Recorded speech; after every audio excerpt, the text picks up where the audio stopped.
मामला है राजस्थान उर्दू एकेडमी के भ्रष्टाचार का। 2016 से नहीं मिल रहा है राजस्थान के शायरों को वजीफा। उर्दू एकेडमी के सेक्रेटरी जयपुर के शायरों को शायर ही नहीं मानते, ये कहना है जयपुर के शायरों का। 2016 से पहले राजस्थान उर्दू एकेडमी में मोहम्मद यूसुफ हेड क्लर्क थे।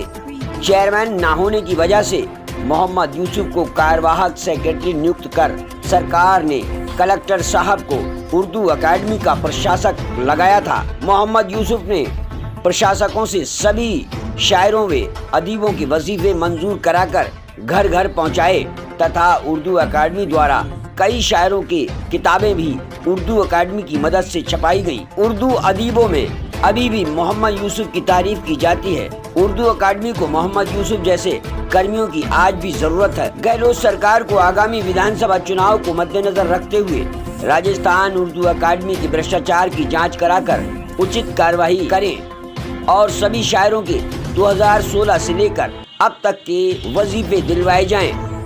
अल्पसंख्यक आयोग के चेयरमैन व विधायक रफीक खान ने संबंधित अधिकारियों व मुख्यमंत्री अशोक गहलोत व मंत्री बीडी कल्ला को भी लेटर भेजकर इस संबंध में अवगत कराया है और सभी शायरों के वजीफे सालाना 60,000 रुपए की अपील की है। वह हैसियत राजस्थान उर्दू एकेडमी के चेयरमैन और सेक्रेटरी के कानों पर अभी तक ये जू नहीं रेंगी है। इससे साफ जाहिर होता है कि उर्दू एकेडमी में भ्रष्टाचार बड़े पैमाने पर हो रहा है। आइए हम बात करते हैं जयपुर के शायरों से जिन्हें 2016 से आज तक वजीफा नहीं मिला। नमस्कार, मैं अरशद वारसी क्यूपी न्यूज में आप सभी दर्शकों का स्वागत करता हूं। आज मैं शायरों के बीच में बैठा हुआ हूं और उर्दू फरोग के लिए एक उर्दू एकेडमी जो राजस्थान उर्दू एकेडमी के नाम से जानी जाती है, जिसके सेक्रेटरी भी हैं और अभी चंद दिनों पहले ही उर्दू के लिए क्यूपी न्यूज़ ने एक समाचार चलाया और शायरों के स्टेटमेंट उसमें लगाए। उसके बाद में जबकि 2016 से अभी तक उसमें कोई उर्दू एकेडमी में चेयरमैन नहीं था, लेकिन खबर चलने के बाद में 10-15 दिन के बाद ही चेयरमैन लगा दिया गया। अब चेयरमैन को लगाए हुए भी काफ़ी वक्त हो गया, लेकिन शायरों का जो वजीफ़ा 2016 से बंद था वो आज तक जारी नहीं किया गया और अब चेयरमैन उसी वजीफे को एक इमदाद के रूप में देने के लिए कह रहे हैं कि सरकार से बात करेंगे। सबसे पहली बात तो क्यूपी न्यूज़ ये पूछना चाहता है कि उर्दू एकेडमी कितना बड़ा विभाग है, कौन सा वो पूरे राजस्थान को संभाल रहा है। उर्दू एकेडमी सिर्फ उर्दू फरोग को आगे बढ़ाने के लिए ही उर्दू एकेडमी का गठन किया गया था और उर्दू एकेडमी कोई इतना बड़ा विभाग भी नहीं है कि उसके लिए चेयरमैन को जो है 10 साल लग जाएं।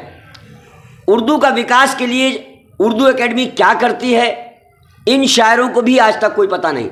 उर्दू एकेडमी की तरफ से जो मुशायरे किए जाते हैं उसमें भी जयपुर के शायरों को शामिल नहीं किया जाता है। यहाँ तक कि जो उनका सेक्रेटरी है वो यहाँ के शायरों को शायर भी नहीं मानता है। आज मैं उसी सब मुद्दे को लेकर के इन शायरों के बीच में आया हुआ हूँ और बात करते हैं हम उर्दू एकेडमी के लिए और उन शायरों से जो उर्दू एकेडमी के लिए काम करते हैं, उर्दू फरोग के लिए काम करते हैं।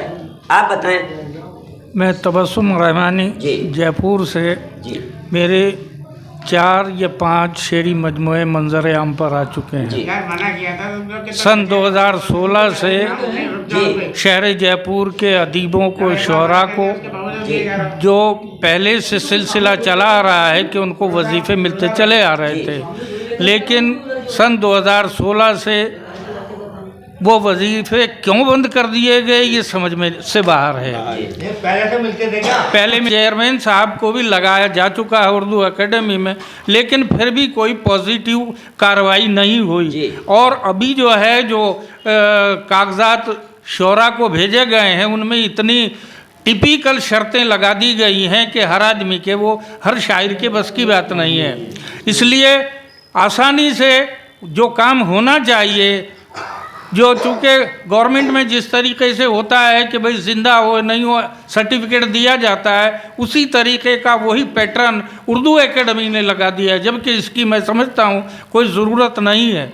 और ये पॉलिसी मैटर भी नहीं है। कोई नया काम अगर उर्दू एकेडमी कर रही होती तो समझ में भी आता, लेकिन ये तो वजीफ़े शुरू से चले आ रहे हैं और उनको दिया जाना चाहिए, उसमें पॉलिसी मैटर कहाँ से इन्वॉल्व हो गया। लेकिन ये शायद इन लोगों की मंशा रही कि कुछ लोगों को वजीफ़ा मिले, कुछ को न मिले और आपस में एक नाइत्तफाकी बढ़े। जी। डॉक्टर अबूदर जैदी साहब ने मुझे फरमाया, कहने लगे हुसैन रज़ा ने मुझसे ये कहा कि हम बज़्म क़मर को गोल्डन जुबली के अंदर ताउन करते, लेकिन बज़्म क़मर रजिस्टर नहीं है। अच्छा। मैं उसका जवाब ये दिया चाहता हूँ कि मान लिया रजिस्टर नहीं है, लेकिन कोई ज़रूरी नहीं है कि रजिस्ट्रेशन हो। 50 साल से उर्दू ज़बान की हम खिदमत कर रहे हैं, हम किसी के ताउन की और किसी के भीख मांगने की हमें आदत नहीं है, हम नहीं मांगते। लेकिन अगर ये जनाब रजिस्टर नहीं है तो मुअज्जम 2 मरतबा यहाँ खैर मकदम कराने क्यों आया, 2 मरतबा हमसे शाल और मिठाई क्यों लेकर गया। डॉक्टर हुसैन रज़ा जो है वो उनको बुलाया, वो नहीं आया, उनके घर बैठे मिठाई और शाल पहुँचाई। डॉक्टर अब्दुल हई साहब सेक्रेटरी हुआ करते थे, उसके ज़माने के अंदर बज़्म क़मर को 2 मरतबा ऐड मिली, वो हमने ली। इनामुल हक साहब चेयरमैन हुआ करते थे, उनके ज़माने में उर्दू टाइप सेंटर बज़्म क़मर को मिला, 1.5 साल तक वो हमने चलाया। ये सब कुछ क्यों हुआ? अगर जनाब रजिस्ट्रेशन नहीं है हमारे पास में और हमारी कोई बज़्म क़मर की कोई अहमियत नहीं, तो ये सब कुछ क्यों किया? क्यों भूल जाते हैं इस चीज़ को कि हम उर्दू ज़बान की खिदमत आज 50 साल हो गया करते करते। उन्होंने उर्दू, जबकि मौजम का हकीकत यह है कि मौजम उर्दू है ही नहीं, उर्दू का कोई आदमी है ही नहीं, उस पर उर्दू की कोई डिग्री नहीं है उसके पास में। देखा जाए तो वो इसका अहल ही नहीं है कि जनाब वो सेक्रेटरी बने। लेकिन अब जो चूँकि उसके हर पार्टी के अंदर सेटिंग है, इसलिए वो बना बैठा और कुछ नहीं। जी रज़ा साहब, आप बताएं, आपको जो है वजीफ़ा कब से कब तक मिला और किसने दिया? कौन सा चेयरमैन लगा था जब आपको वजीफ़ा मिला? राही साहब। राही साहब थे, तब से हमारा वजीफ़ा चल रहा था। अच्छा। और अभी 5 या 6 साल हो गए, कुछ भी नहीं मिला है। अच्छा।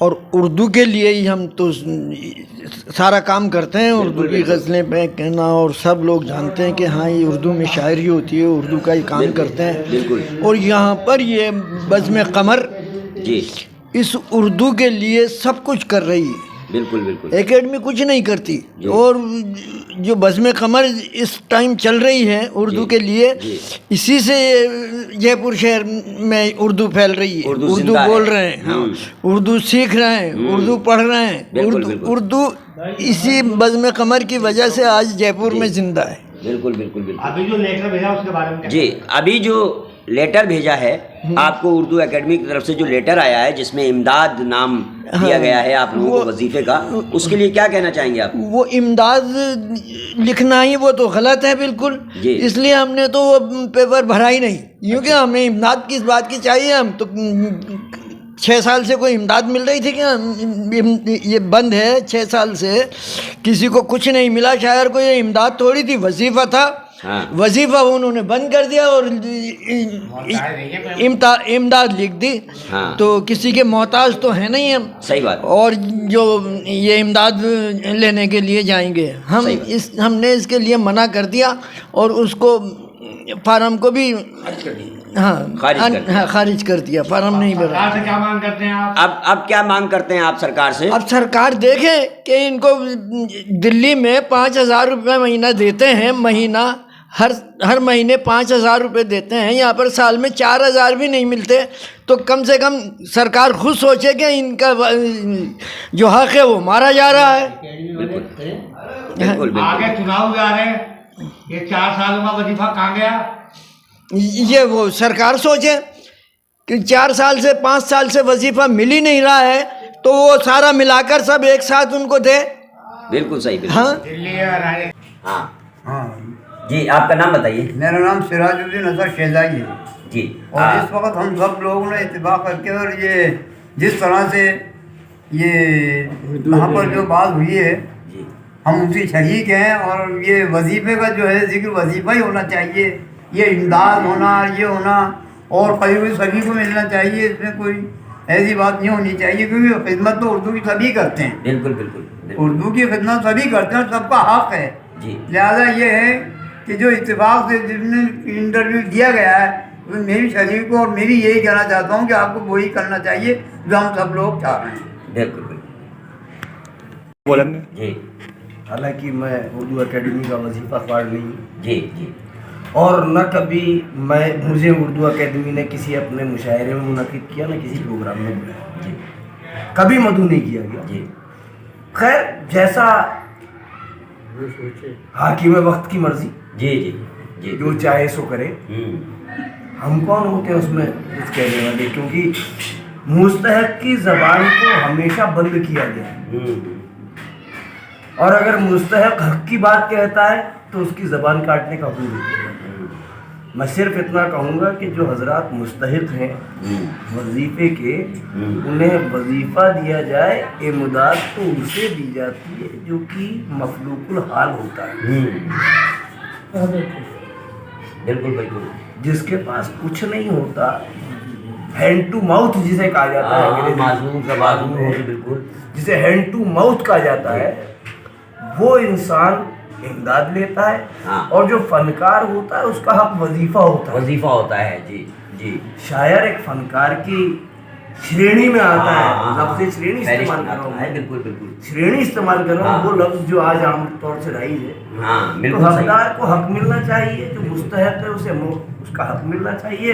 और अगर उसके हक की पामाली हो रही है तो ये बड़ी तकलीफ दे बात है और शर्मनाक बात है। बस मैं तो इतना ही कहूँ।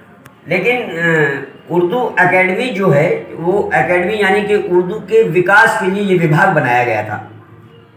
देखिए जहाँ तक विकास का सवाल है तो उर्दू अकादमी ने क्या विकास किया इससे का मुझे कोई इल्म नहीं। आज तक मैं वही मेरा सवाल जी, आपने जी, पूरा जी, नहीं जी। होने दिया। उर्दू अकादमी ने क्या विकास किया आज तक इसका मुझे कोई इल्म नहीं है, क्योंकि उर्दू अकादमी की कारकर्दगियों से मैं कभी वाकिफ ही नहीं रहा। ना कभी उर्दू अकादमी के किसी भी ओहदेदार ने मुझ जैसे बेमाया शायर को बुला करके एक मिसरा पढ़ने की कभी तकलीफ देने की जहमत गवारा की।